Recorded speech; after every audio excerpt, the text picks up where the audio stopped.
Praise the Lord. ഇയ്യോബിൻ്റെ പുസ്തകം 34-ാം അധ്യായം 1 മുതൽ 37 വരെയുള്ള തിരുവചനങ്ങൾ. എലിഹൂ പിന്നെയും പറഞ്ഞതെന്തെന്നാൽ, ജ്ഞാനികളെ എൻ്റെ വചനം കേൾപ്പിൻ, വിദ്വാൻമാരെ എനിക്ക് ചെവി തരുവിൻ.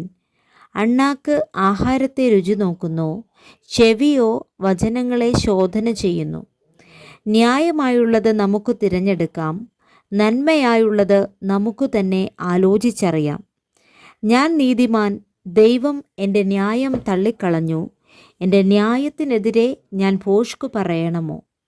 ലംഘനമില്ലാഞ്ഞിട്ടും എൻ്റെ മുറിവ് പൊറുക്കുന്നില്ല എന്നിങ്ങനെ ഇയ്യോബ് പറഞ്ഞുവല്ലോ. ഇയ്യോബിനെ പോലെ ഒരാളുണ്ടോ? അവൻ പരിഹാസത്തെ വെള്ളം പോലെ കുടിക്കുന്നു. അവൻ ദുഷ്പ്രവൃത്തിക്കാരോട് കൂട്ടുകൂടുന്നു, ദുർജനങ്ങളോട് കൂടെ സഞ്ചരിക്കുന്നു. ദൈവത്തോട് രഞ്ജനയായിരിക്കുന്നത് കൊണ്ട് മനുഷ്യന് പ്രയോജനമില്ലെന്ന് അവൻ പറഞ്ഞു. അതുകൊണ്ട് വിവേകികളെ കേട്ടുകൊള്ളുവിൻ. ദൈവം ദുഷ്ടതയോ സർവശക്തൻ നീതികേടോ ഒരിക്കലും ചെയ്യുകയില്ല. അവൻ മനുഷ്യന് അവൻ്റെ പ്രവൃത്തിക്ക് പകരം ചെയ്യും. ഓരോരുത്തന് അവനവൻ്റെ നടപ്പിന് തക്കവണ്ണം കൊടുക്കും. ദൈവം ദുഷ്ടത പ്രവർത്തിക്കുകയില്ല, നിശ്ചയം. സർവശക്തൻ ന്യായം മറിച്ചു കളയുകയുമില്ല. ഭൂമിയെ അവങ്കൽ ഭരമേൽപ്പിച്ചതാർ? ഭൂമണ്ഡലമാകെ സ്ഥാപിച്ചതാർ? അവൻ തൻ്റെ കാര്യത്തിൽ മാത്രം ദൃഷ്ടി വെച്ചെങ്കിൽ, തൻ്റെ ആത്മാവിനെയും ശ്വാസത്തെയും മടക്കിയെടുത്തെങ്കിൽ, സകല ജഡവും ഒരുപോലെ കഴിഞ്ഞു പോകും. മനുഷ്യൻ പൊടിയിലേക്ക് മടങ്ങിച്ചേരും. നിനക്ക് വിവേകമുണ്ടെങ്കിൽ ഇത് കേട്ടുകൊള്ളുക, എൻ്റെ വചനങ്ങളെ ശ്രദ്ധിച്ചു കൊള്ളുക. ന്യായത്തെ പകയ്ക്കുന്നവൻ ഭരിക്കുമോ? നീതിമാനും ബലവാനുമായവനെ നീ കുറ്റം വിധിക്കുമോ? രാജാവിനോട് നീ വഷളനെന്നും പ്രഭുക്കന്മാരോട് നിങ്ങൾ ദുഷ്ടന്മാർ എന്നും പറയുമോ? അവൻ പ്രഭുക്കന്മാരുടെ പക്ഷമെടുക്കുന്നില്ല, ദരിദ്രനേക്കാൾ ധനവാനെ ആദരിക്കുന്നതുമില്ല. അവരെല്ലാവരും തൃക്കൈയുടെ പ്രവൃത്തിയല്ലോ. പെട്ടെന്ന് അർദ്ധരാത്രിയിൽ തന്നെ അവർ മരിക്കുന്നു. ജനം കുലുങ്ങി ഒഴിഞ്ഞു പോകുന്നു. കൈതൊടാതെ ബലശാലികൾ നീങ്ങിപ്പോകുന്നു. അവൻ്റെ ദൃഷ്ടി മനുഷ്യൻ്റെ വഴികളിന്മേലിരിക്കുന്നു. അവൻ്റെ നടപ്പൊക്കെയും അവൻ കാണുന്നു. ദുഷ്പ്രവൃത്തിക്കാർക്ക് ഒളിച്ചു കൊള്ളേണ്ടതിന് അവിടെ ഇരുട്ടുമില്ല, അന്ധതമസ്സുമില്ല.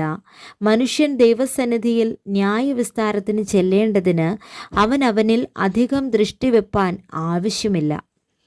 വിചാരണ ചെയ്യാതെ അവൻ ബലശാലികളെ തകർത്തു കളയുന്നു. അവർക്ക് പകരം വേറെ ആളുകളെ നിയമിക്കുന്നു. അങ്ങനെ അവൻ അവരുടെ പ്രവൃത്തികളെ അറിയുന്നു. രാത്രിയിൽ അവരെ മറിച്ചു കളഞ്ഞിട്ട് അവർ തകർന്നു പോകുന്നു. കാണികൾ കൂടുന്ന സ്ഥലത്തു വെച്ച് അവൻ അവരെ ദുഷ്ടന്മാരെ പോലെ ശിക്ഷിക്കുന്നു.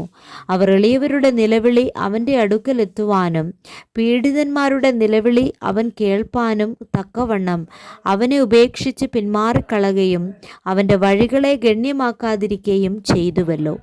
വഷളനായ മനുഷ്യൻ വാഴാതിരിക്കേണ്ടതിനും ജനത്തെ കൊടുക്കുവാൻ ആരുമില്ലാതിരിക്കേണ്ടതിനും അവൻ സ്വസ്ഥത നൽകിയാൽ ആർ കുറ്റം വിധിക്കും?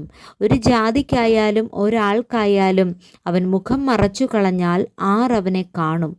ഞാൻ ശിക്ഷ സഹിച്ചു, ഞാൻ ഇനി കുറ്റം ചെയ്യുകയില്ല. ഞാൻ കാണാത്തത് എന്നെ പഠിപ്പിക്കണമേ.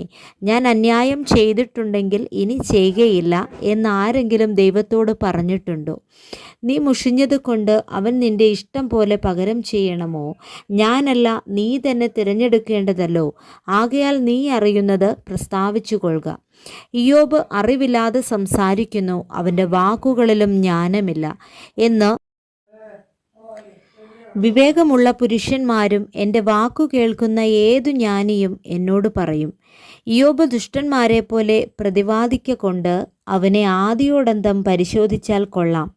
അവൻ തൻ്റെ പാപത്തോട് ദ്രോഹം ചേർക്കുന്നു. അവൻ നമ്മുടെ മധ്യേ കൈകൊട്ടുന്നു, ദൈവത്തിന് വിരോധമായി വാക്കു വർദ്ധിപ്പിക്കുന്നു. Praise the Lord. വായിച്ച വേദഭാഗങ്ങളാൽ കർത്താവ് നമ്മെ സമൃദ്ധമായി അനുഗ്രഹിക്കുമാറാകട്ടെ. ആമേൻ.